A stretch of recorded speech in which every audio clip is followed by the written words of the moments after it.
Y'all, welcome back to the Lionhead Sports Channel. If you saw the title of the video, I got some things I gotta take back. Now, I'm still new at this content creator thing. I'm still new to making these YouTube videos, so I'm pretty new to the whole putting my foot in my mouth. But we're gonna correct it right now. This one's called I Take It Back. Now, here's what I gotta take back. Initially, off the first 3 draft picks that the Cowboys selected, I was one of those Cowboy fans who was still reacting very emotional. I wasn't happy with the pick. And I gotta say, who am I? Who am I? I am just a Cowboy fan.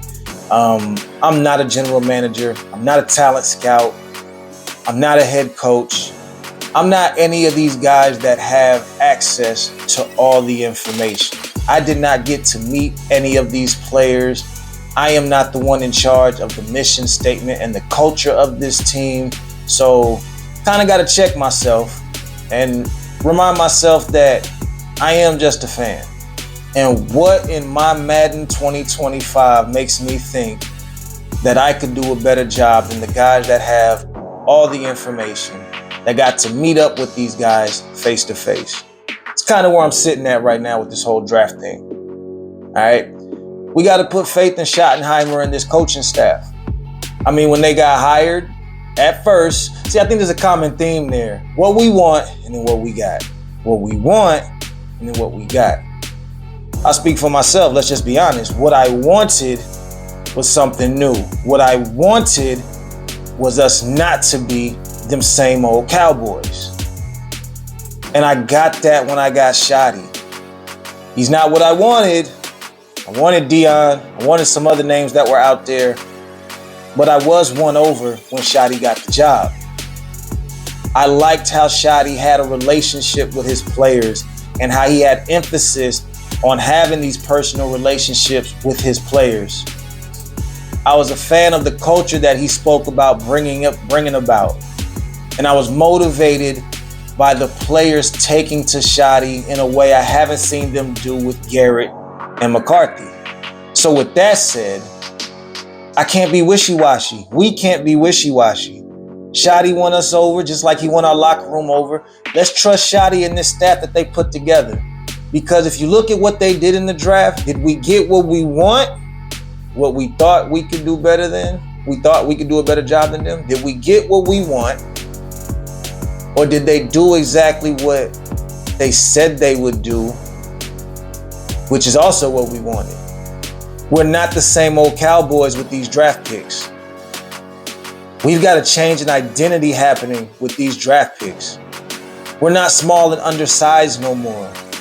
We done got beefed up. And if you listen to the press conference, if you listen to what they're talking about, attracted them to these players, a lot of it was personality and leadership. You kept hearing that as a common theme, personality and leadership. They're ushering in a culture change here. The attitude's gonna be different. It sounds like we drafted players that are not okay with losing, that will be damned if they get dominated in any aspect of the game. It sounds like we drafted a lot of guys that were leaders on the teams that they just came from in college. Hey, we're not them same old Cowboys with these draft picks. But let's get into it.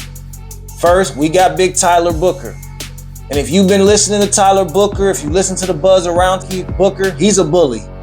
Now, one thing I saw on X, and I hope it's correct, I saw on X that somebody posted, they asked Tyler Booker who is it that he couldn't wait to line up from. And apparently he called out Jalen Carter saying he couldn't wait to bully that B-word. Now, I was looking for validation for that quote because if he said that, if he really said that, I love it. I love that attitude. That's that type. That's that shit I want. You understand?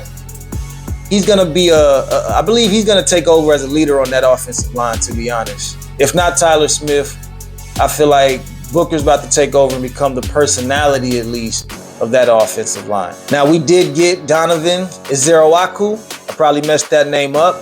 But let's talk about what we got there out of Boston College. He is a little undersized for an edge rusher, but 16 sacks last season. I believe he led the college football world with that number right there. Think about that. You got Parsons on the other side. You have another edge rusher with the talent to bend corners and beat slow tackles, kill with speed coming from the other side. Imagine having Parsons and a guy that's even if he's half of what Parsons is, or a bigger fraction. Imagine the dual threat now on both sides of that defensive line. You can't be mad at that. How was I mad at that? Then we got Siobhan Revel. Now, to everybody else's account, Siobhan Revel should have been a first-round talent at cornerback, but he had an injury, which we were comfortable with because reports are saying our doctor did the surgery. So we've got a pretty intimate knowledge of his injury, his recovery. It's a safe bet. And we've had success drafting players that were injured, coming in with injuries, and them coming on and being key assets shortly after they recovered. So again, how could I be mad at that pick? Jadon Blue. Now, I made a video about this pick. I'm a little biased to running backs. I'm a former running back myself. Shout out Hardin-Simmons University. But I'm a former running back myself. I love running backs. I'm a Texas Longhorn fan. I knew who Jadon Blue was already. He reminds me of Le'Veon Bell. He's 6 foot, 200 pounds. He's got a quick, fast 40 time, 4.3, and I believe he ran a 4.2 after that. He'll put his shoulder pads down and get physical with you. He's competitive at heart. Now, I was nowhere near mad at this pick, and it was a need that I wanted addressed that finally got addressed. Still no wide receiver pick, though. Then we get Shamar James, linebacker out of Florida.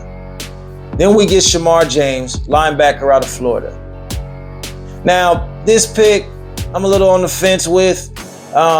Looks good on tape, at least from the tape that I could find, but I worry about his size. I mean, I've got other linebackers like him. I guess he's just filling a need. I'm not upset with the pick. I don't mind depth because that injury bug could ruin your season. So I have no problem with the depth like I did when I was in my emotional state earlier in the draft.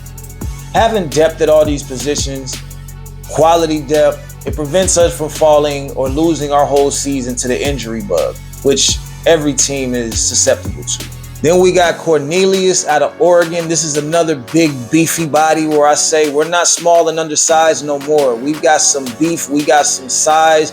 We shall not move. You shall not pass so easily against us now. We got some big boys that are going to take up blocks, demand attention. Let's double teams on our key pass rushers. I'm not mad about this pick.